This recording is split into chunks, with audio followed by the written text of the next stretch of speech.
Hello, everyone. This is Dale Cantrell. I'm going to be a little bit off topic today. Instead of a sermon, start your day off right, sermon video, or can you spare a minute or something like that. I'm going to talk about customer service.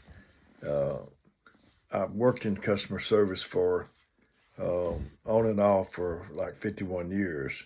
And so I did a lot of customer service work when I was out there in the working public. That's a great part of what I did.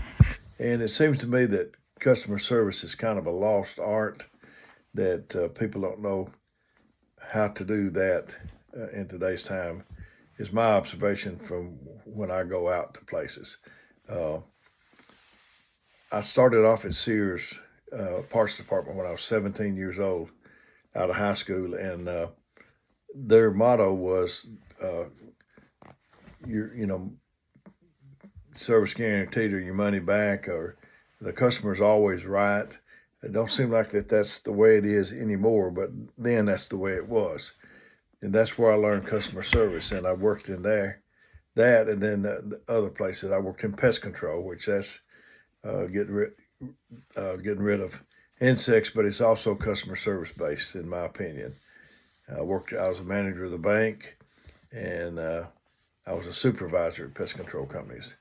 So when you work for a company, say as a pest control company, it's not just the people that answer the phone that's involved in customer service. About everybody in there is, in one way or the other, because you are the face and the voice, or the voice of the company you work for. Um, you are the company. If it's ABC company, you to that customer, you are ABC company. Uh, and you're a professional, so it would behoove us to learn our craft, customer service craft, because we are a professional, because we get paid for what we do, and it's involving customers. And like I said, to me, it's almost a lost art. When I call a company and needing some customer service, they will ask me over and over, "What'd you say your name was? What'd you say your account number was?" Um, and et cetera, and et cetera. I think that when you're in customer service in person, but especially over the phone, you need to have a pencil and paper and get it right. Um, I've eaten at these places and they have customer service uh, surveys, and they offer you a reduced price meal to get so they can get it right. I mean, it's important to get it right. Uh, I think that you have to be professional, and I think you have to smile.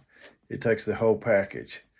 Uh, when I was a supervisor for a pest control company, my men, sometimes it seemed like they would act like the customer was an interruption in their day, and no, it's not. They're not an interruption in your day. They're the whole purpose of you being there is to please that customer. One disgruntled person will tell no telling how many, 9 or 10 or whatever, but a satisfied customer may not tell anybody. You may not. What do you do with hard to please customers? Do you get rid of them, or ignore them, or hope they'll go away? No, you can turn them into your best customers. I've seen that done, and I've had it happen for me. Uh, your biggest test may become your greatest testimonial.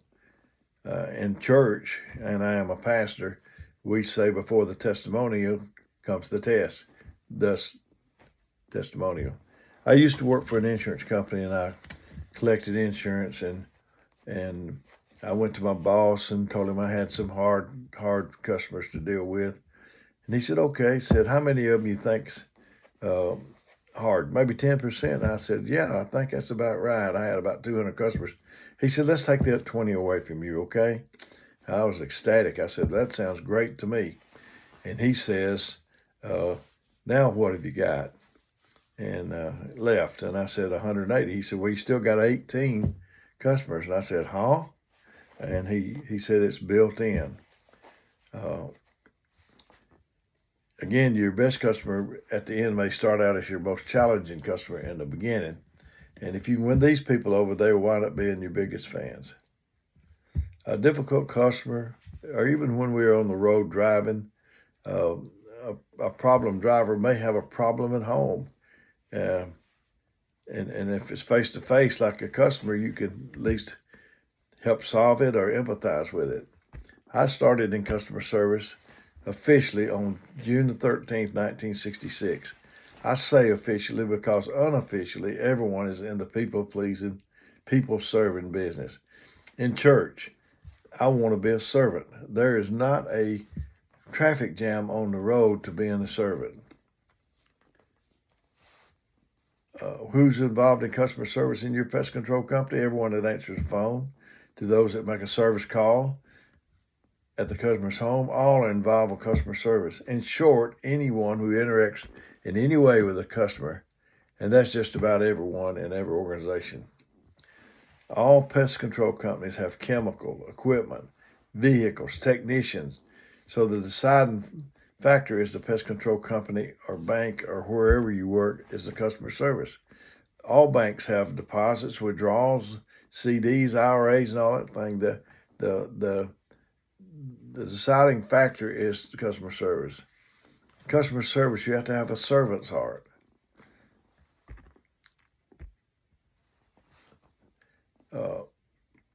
When I was in pest control, I would ask them what they were having problems with. Then I'd tell them what I was going to do, and at the end of the call, I'd remind them what we agreed upon I was going to do and tell them that I did that. The last month I was with the pest control company, it was a technician. I had 7 recalls up to the last day of work, and I had 3 more, making a total of 10 for the month, and it was on a commercial route. How was this possible? Was it because I was the best technician that company had ever had? No, because I may have provided them with the best customer service they ever had. Are your customers an interruption in your day, a nuisance? You should convey the feeling that they're one of the most important things in your day, and they are. Give customers what they need, not what you want them to have. My customers, I tried to make them feel like they were part of the family. And when I was a supervisor, the techs called me Brother Dale, not because I told them that they had to. They just did. And customers, they would refer to me as Brother Dale to their customers. And so one had a problem, and they told the technician about it. He said, well, ma'am, all I know you could do is just talk to Brother Dale. So they called and they said, is this Brother Dale? And I said, it sure is. I had them when I was a supervisor, they'd want to cancel. And the office would call me and they'd say, there's a lady on the line, he wants to cancel. What do you want me to do about it? Just take it off the books? I said, no, I want to talk to him. And I would tell him, ma'am, if you cancel, sir, if you cancel, we'll have to go look for somebody else to replace you. And we've got you already. So why don't we just keep you? What would it take to keep you? And I'd tell them that as long as I was at that company, they could call and talk to me. They wouldn't have to get caught in the loop. So there's a law, you reap what you sow. Live in service by the golden rule. Do unto others as you would have them do unto you. Would you mind paying what you are charging for the service you perform? A taker may eat better, but a giver will sleep better. Another advice I've got is get off the me channel. It's not about you. It's not about me. And in the customer service industry, it's about pleasing the customer. I was working for a pest control company back in 1968 or so, and I had a lady, and I couldn't please her. Didn't seem like, and say her name was Miss Smith. We had a inside and outside contract. If it was both, it was $8. If it was either inside or outside, it was only $5. This lady had a $5 contract, inside or outside that boat, and I'd do the outside, and she'd say, I've got some ants on the inside. She learned how to trick me. I did the inside, she'd say, I got a wasp nest on the outside. So I'd wind up doing $8 worth for $5. So I thought she didn't like me at all. And so when I came in, he said, do you know Miss Smith? And that's not a real name, but I said, "Yeah, oh, yes, I know her." He said, "She was in here today." And I thought, oh, man, I don't know what's going to happen next. He said, she said her husband was getting reassigned in the military, and she said you were the best pest control person that she ever had. And she left you this box of cookie tins. And uh, a lot of people, when you interview them for a job, and say pest control, they tell you they have 5 years, 10 years or more experience, but most of them have been repeating the same mistakes year after year, nothing more, nothing less. How can you stand out in the crowd in customer service of any that came before you or will ever come after you? What I did was when I got back to my vehicle, as I was filling out the paperwork, I made notes. We didn't have iPhones, but on a piece of paper or a service card. I looked for hobbies, pictures, conversations, especially in the residential. They'll let you know what their passion is. Grandkids are hunting. If they told me that I try to write down and remember birthday, illnesses, comments, and when I came back, if they had told me that whoever was sick, their mother, their wife, or children, I'd ask about them the next time I come. How did your mother ever get? I had a little boy that wanted to go with me, and he was fascinated with a flashlight, and I was up underneath the sink looking, and his mother said, "Don't bother him." And I said, "Ma'am, I know kids are fascinated by stuff like that." And I said, "It's okay." And not only did I win the kid, I won her too. People are like dogs. They can sense phonies and the real. Listen to your customers. Truly listen. The greatest compliment you can give anybody is just listen to the story all the way through and be genuinely interested. I always use the feel, felt, and found method. I understand how you feel. I felt the same way before myself. And I found that if you do this will work the best. I've tried to under-promise and over-deliver.